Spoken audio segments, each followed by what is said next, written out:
Bonjour, je me nomme Enzo Spica et je vais vous présenter mon essai vidéo. Alors, le titre de l'essai est Danger d'extinction et son sous-titre est Changement climatique et menaces nucléaires. Le nom de l'auteur de l'essai est Noam Chomsky et la date de publication de celle-ci est 2020. Le livre a été publié à Paris avec la collection nommée Éco-société. L'essai parle des changements climatiques et de la menace nucléaire qui pourrait engendrer l'extinction de presque toutes les espèces vivantes de la planète, dont les humains. L'auteur montre toutes les conséquences que les changements climatiques et le danger nucléaire peuvent amener à la Terre pour faire agir la population sur cette planète rapidement et sauver la vie sur celle-ci. Il y aurait aussi une troisième menace pour l'extinction, qui est le recul de la démocratie. Car ce troisième risque empire la menace nucléaire et les changements climatiques. L'auteur veut sensibiliser la population pour que celle-ci ait un impact sur les trois dangers que j'ai nommés. Selon Noam Chomsky, la dualité des faits et l'emprise des structures sociales peuvent faire l'objet d'un examen rationnel, de questionnements stratégiques et d'efforts collectifs en vue de convaincre, de faire pression ou de venir à bout des causes de la destruction. Il veut donc informer le lecteur pour qu'il comprenne que nous devons agir. Si nous voulons éviter l'extinction de la vie sur Terre, plus le nombre de personnes sont informées, meilleurs seront nos choix dans l'avenir pour faire en sorte de sauver notre planète et la vie des espèces vivantes. Car nous chercherons beaucoup plus à trouver des solutions pour contrer le danger d'extinction. J'ai choisi ce livre car les changements climatiques sont un sujet d'actualité qui m'intéresse beaucoup. Je ne connais pas beaucoup la menace nucléaire, mais j'ai envie d'en apprendre davantage sur celle-ci. Je pense que de m'instruire à ce sujet peut être bénéfique puisqu'il parle de l'extinction de la vie et de ses causes. Donc, en connaissant les causes, je pourrais faire ma part pour aider à diminuer la pollution et avoir un impact sur les changements climatiques. Je pourrais aussi avoir un impact sur la menace nucléaire si j'en ai la chance. De plus, même si je suis déjà un peu informé au niveau des changements climatiques, je pourrais toujours en apprendre davantage, donc mes connaissances seront approfondies à ce sujet. Le but premier de l'auteur est d'informer le lecteur sur les changements climatiques et la menace nucléaire pour qu'il ait conscience des impacts que cela amène. L'auteur a dit dans l'essai « internationalisme ou extinction », car d'après lui, soit les pays s'entraident entre eux pour combattre le danger d'extinction de la vie, ou l'extinction a lieu. Chan a posé une question à Chomsky, qui est « Comment convaincre les gens qui n'étaient pas dans la salle de s'intéresser à la situation et d'agir ?» La réponse de Chomsky a été « Pour convaincre les gens de s'intéresser à la situation et d'agir, il faut leur offrir des faits et des occasions. Ces traités représentent des occasions.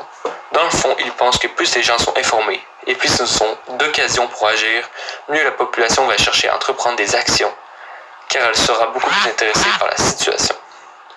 Les actions seraient pour contrer le réchauffement climatique et l'armement nucléaire, afin d'éviter le danger d'extinction sur la vie sur Terre. L'auteur pense qu'il y a une troisième menace existentielle, la dégradation de la démocratie, laquelle aggrave le bouleversement du climat et la menace nucléaire. Cette troisième menace aggrave donc les deux autres menaces. Si on réussit à arrêter cette troisième menace, les deux autres seront donc moins roses, alors plus faciles à arrêter. L'auteur souligne le caractère exemplaire des vastes mobilisations populaires du début des années 1980 contre la prolifération des armes nucléaires.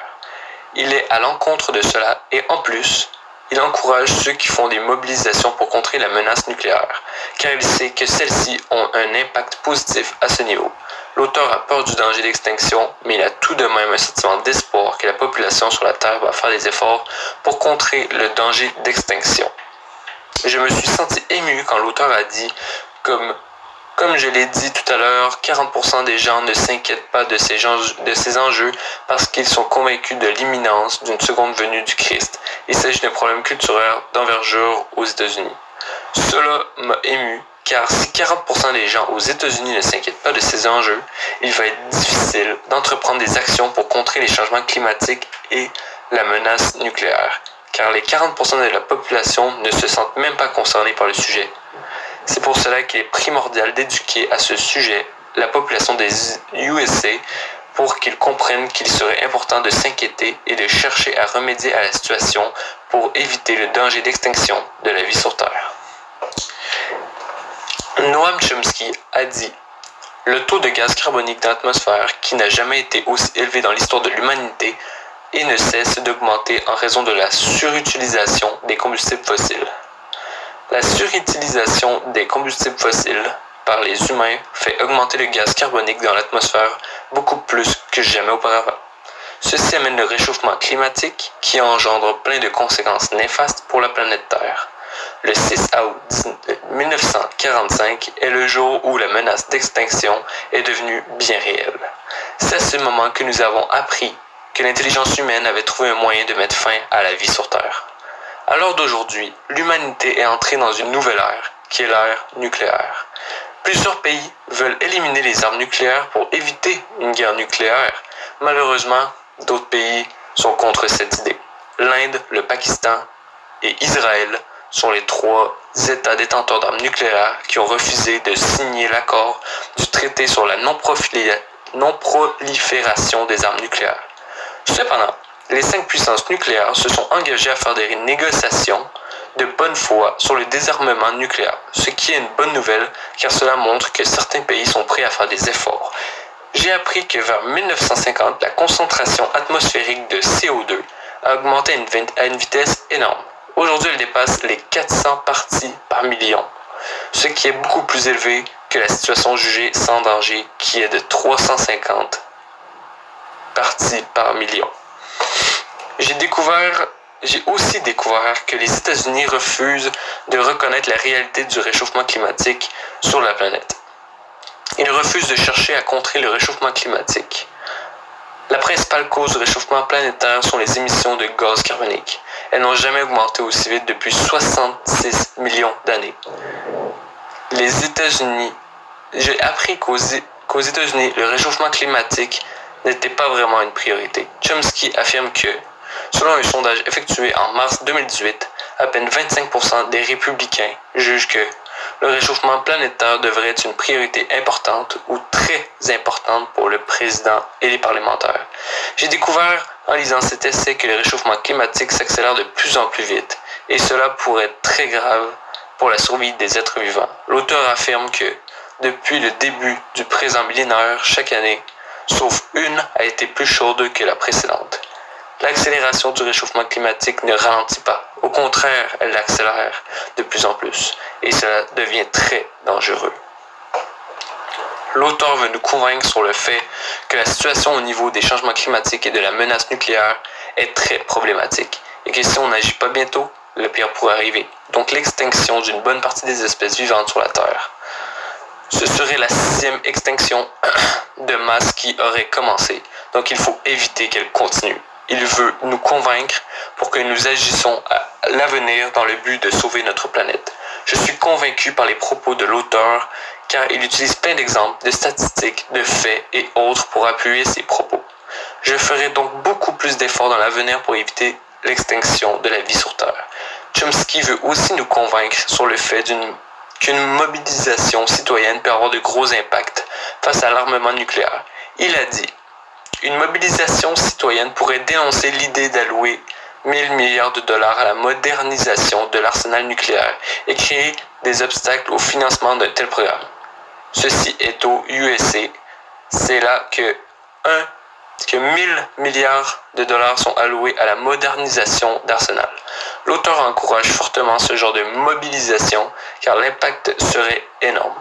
Personnellement, depuis que j'ai lu ce texte, j'ai envie de faire partie des mobilisations au sujet des armes nucléaires et des changements climatiques, mais je m'en tiens seulement aux mobilisations pacifiques. Le réchauffement climatique a déjà commencé à faire des ravages sur la Terre. Il est très près de menacer la stabilité de la vaste calotte polaire antarctique. L'effondrement des glaciers fait augmenter le niveau de la mer de façon massive.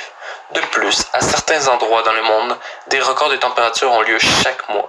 D'après Chomsky, de terribles sécheresses compromettent la survie de centaines de millions de personnes et influent sur certains des plus terribles conflits en cours, dont ceux qui font ravage au Darfour et en Syrie. Chaque année, des inondations, des tempêtes et d'autres catastrophes du genre entraînent des déplacements de quelques 31,5 millions d'êtres humains, ce qui équivaut à une personne par seconde. Le réchauffement climatique est donc très néfaste pour la qualité de vie humaine, car il amène des déplacements de millions d'êtres humains et met la vie de ceux-ci en danger. Individuellement, on peut faire des manifestations pour montrer notre mécontentement au gouvernement.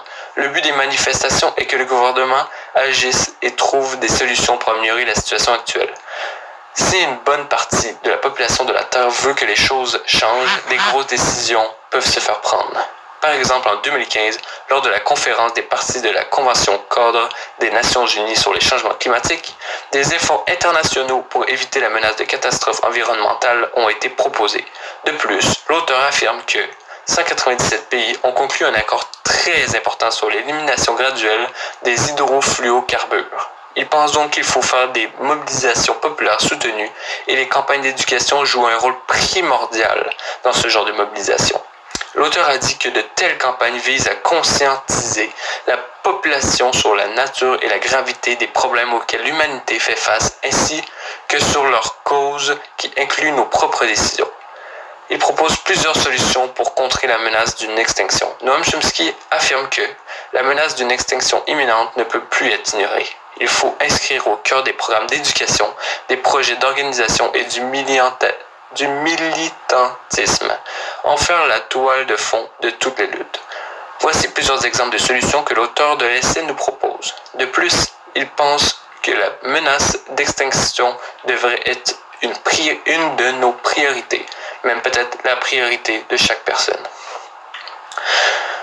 Le livre a été utile pour moi et il serait utile pour n'importe qui le lit. C'est un livre informatif sur un sujet d'actualité, donc cela ne peut être qu'utile pour la personne qui le lit. Il évoque le danger d'extinction de la vie sur Terre et les solutions pour éviter cela. Donc à mes yeux, il est indispensable pour tous les lecteurs, car on veut tous que la vie sur Terre continue le plus longtemps possible. Je le recommande car il est profitable, mais aussi très intéressant, donc il est plaisant à lire. Je pense que le public cible est autant l'adulte, que l'adolescent, car autant l'un que l'autre peut décider d'agir pour protéger la planète, s'il en a envie. Le seul lecteur non ciblé de l'auteur serait les enfants de bas âge, car le texte est complexe et il faut un minimum de conséquences sur le sujet pour le comprendre. Sinon, la compréhension serait difficile. Par ailleurs, je trouve qu'à certains moments, l'auteur se répète dans ses propos, donc cela peut rendre le texte moins fluide à lire. Malgré tout, j'ai adoré lire ce texte et j'ai beaucoup appris pendant ma lecture, donc je vous le recommande fortement. Merci.